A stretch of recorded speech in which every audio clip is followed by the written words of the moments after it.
The other wonderful thing that the pen tool does is make paths. And in order to make paths, that's what you need to know to cut someone out of a photo. And I think that's a thing that a lot of people need to know and will come in handy pretty frequently for you as you use Photoshop. So I've started here with an image of my friend Laura.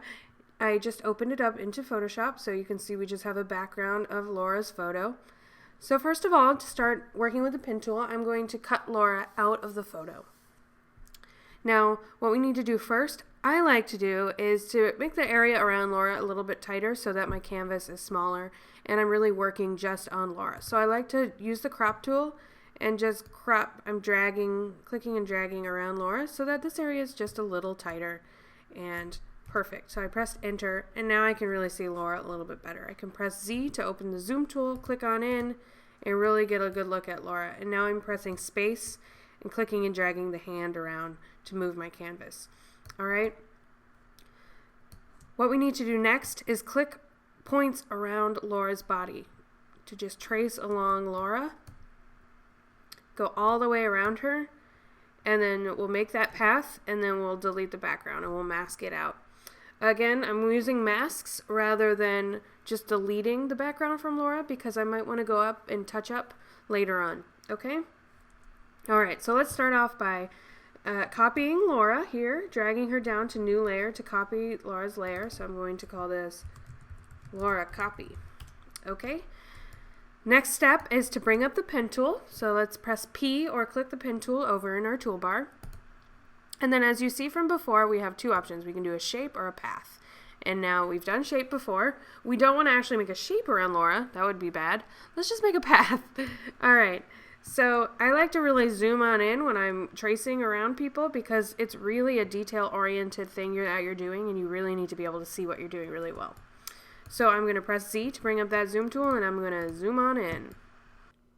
I think this might be too far because I actually like to be able to see up here a little bit while I'm doing my working and see more of her arm. So I'm going to press Alt Option and zoom out a little bit.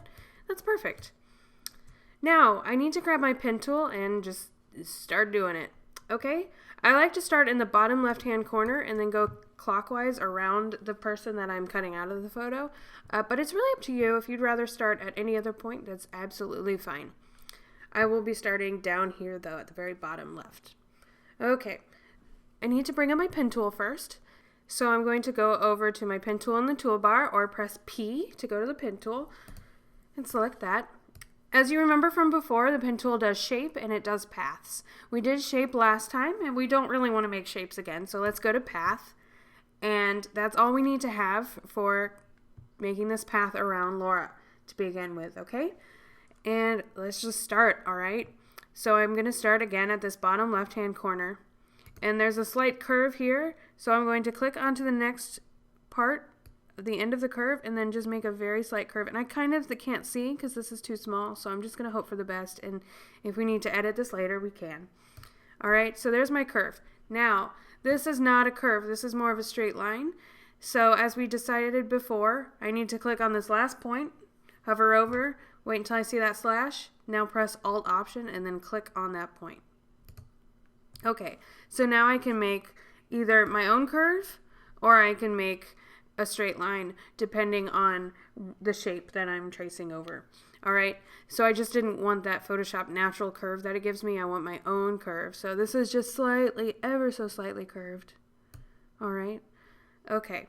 So I actually like to press Alt Option and stop the natural curve on everything because it's very seldom when I need to use that natural curve. So I just have it as a habit of always pressing Alt Option on my last point. It's up to you on whether you like the natural curve. I personally never use it. Up to you again. So I pressed it here on my last point, and so now I'm going to make my own curve. It's just never that you're dealing with something that's as natural as Photoshop's natural curve is. So, you know, I don't ever use it. I like to do that every time and then make my own curves. Again, this is a huge practicing thing that you need to do to know how to use the pen tool. It takes a lot of practice to understand how this intuitively works. And at any time after you've made your last point, you can move your canvas around by just pressing spacebar, which temporarily brings up the hand tool, and then click and drag. So it will go automatically back to your pen tool once you stop pressing space, as you can see that I'm doing. And then you can continue. So I clicked on my last point. Now I'm going up to here on her arm. There's no curve here. And then I'll click and drag to make a curve. Let go. And now I need to go over this t-shirt sleeve a little bit. So again, I'll go hover over my last point, press down Alt-Option until I get that little arrow, click, and then I'll go around. And this is too small for me to actually tell what's going on, so I'm just going to click here, just a straight line, and now I'll go up to the top of the t-shirt sleeve, click, drag to make my curve, let go, hold it over, press Alt-Option, click, and then this is really tiny again, so I'm just going to click a straight line and so on. Okay, click, hold, and drag to find the curve, just a slight curve. Hover my mouse over that, press Alt-Option and click. Again, over this little curve, click and drag. Hold Alt-Option and click.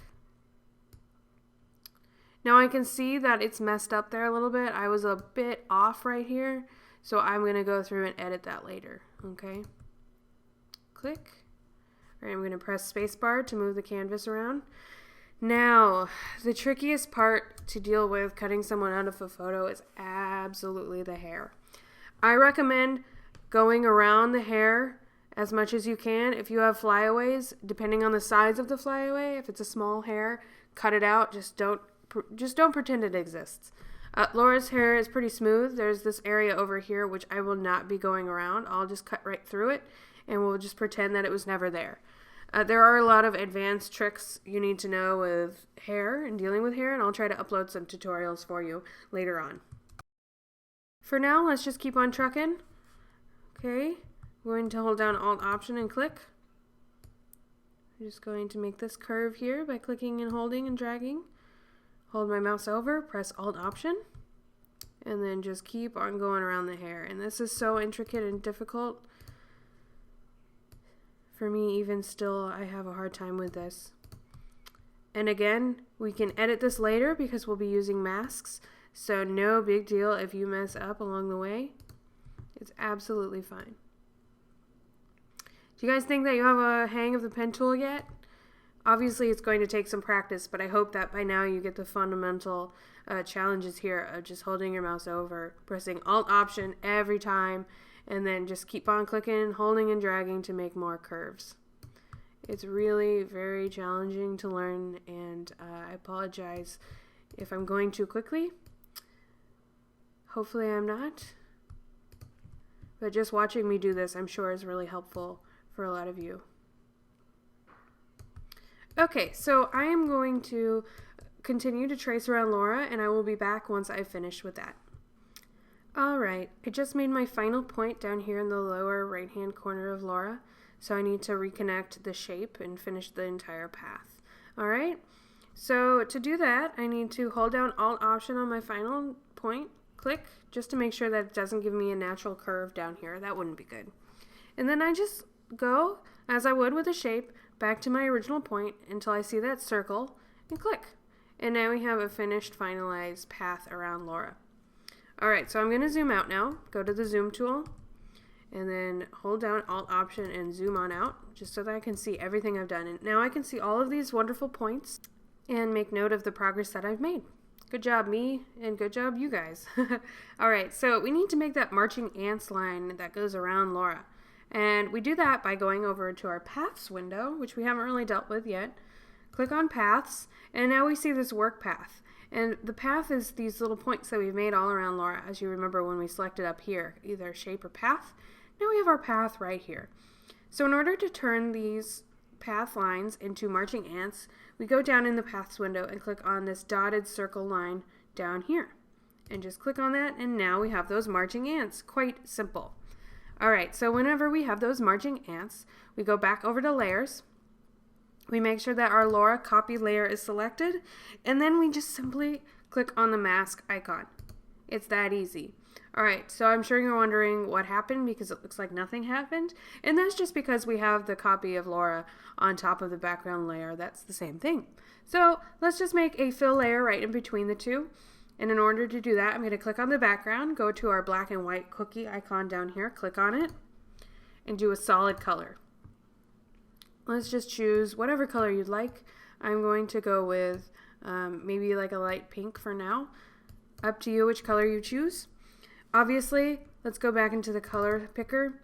If I go a darker color, you can kind of see where I've messed up and not quite made it as much, and you can see the white around Laura. So I think it's a little smarter if you choose something that blends in better with your subject and makes your work look a little bit better.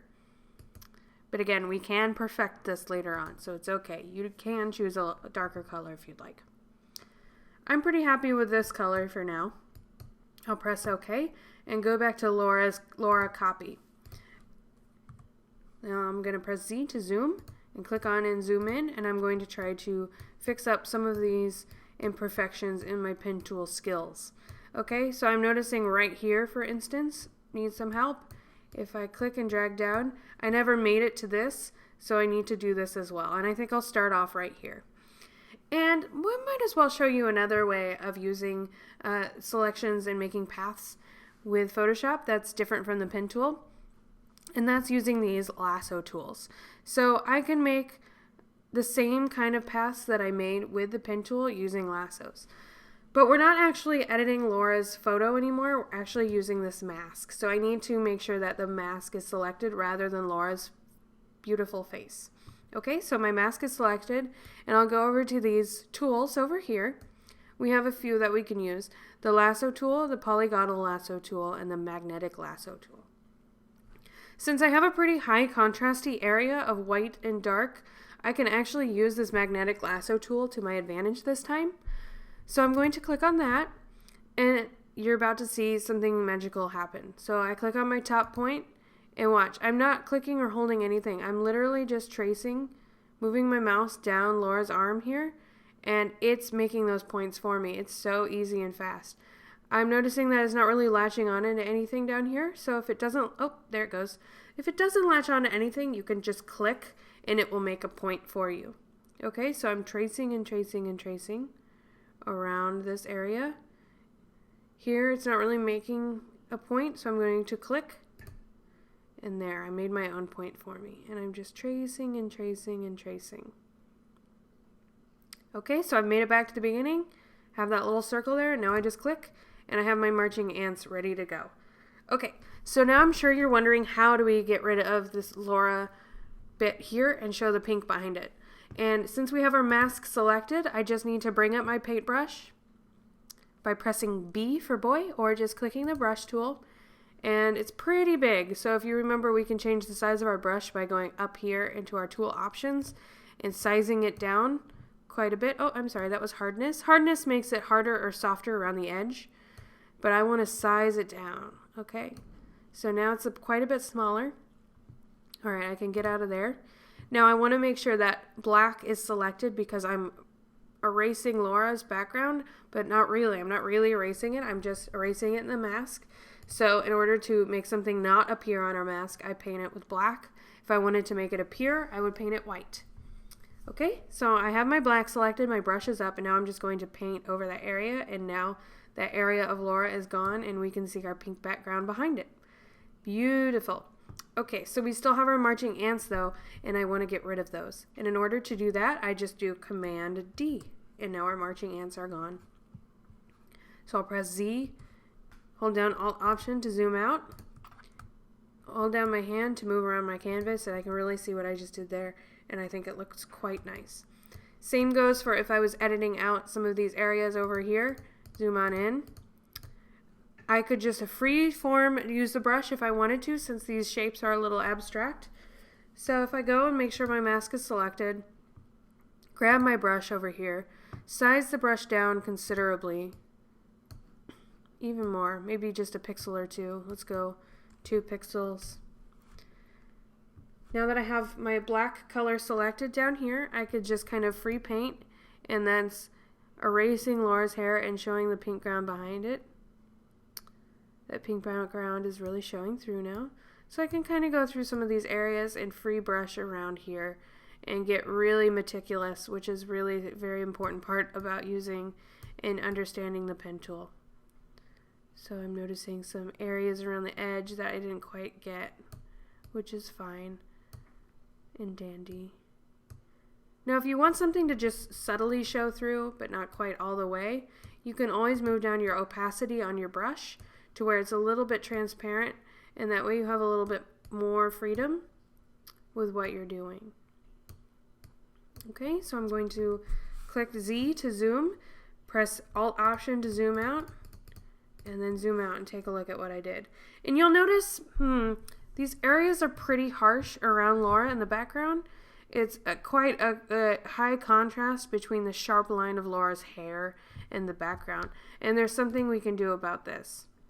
We can go up into our properties window that we always have ready to go, and we can up the feather. And that just makes the pixels kind of blur around Laura, around our mask, so that we can kind of see it a little softer rather than having those harsh edges. And as you see, as I'm bringing feather up, she's getting blurrier and it looks pretty bad. But if we do this subtly, I think it looks quite natural and nice. So if I bring this to maybe 2 pixels or so, it's just this nice, subtle, soft edge that we have on Laura, which looks a little bit more gentle to the eye than anything else. I think I liked 2 pixels. Okay, so then that's good. I pressed enter to submit that, and now I can exit out of my properties. But in order to do that feathering, I need to make sure that I still have that mask selected. Okay? It looks like we have Laura cut out of our image now, and now that we have our mask here, at any time we could delete our mask completely and we would still have the entirety of Laura's photo intact.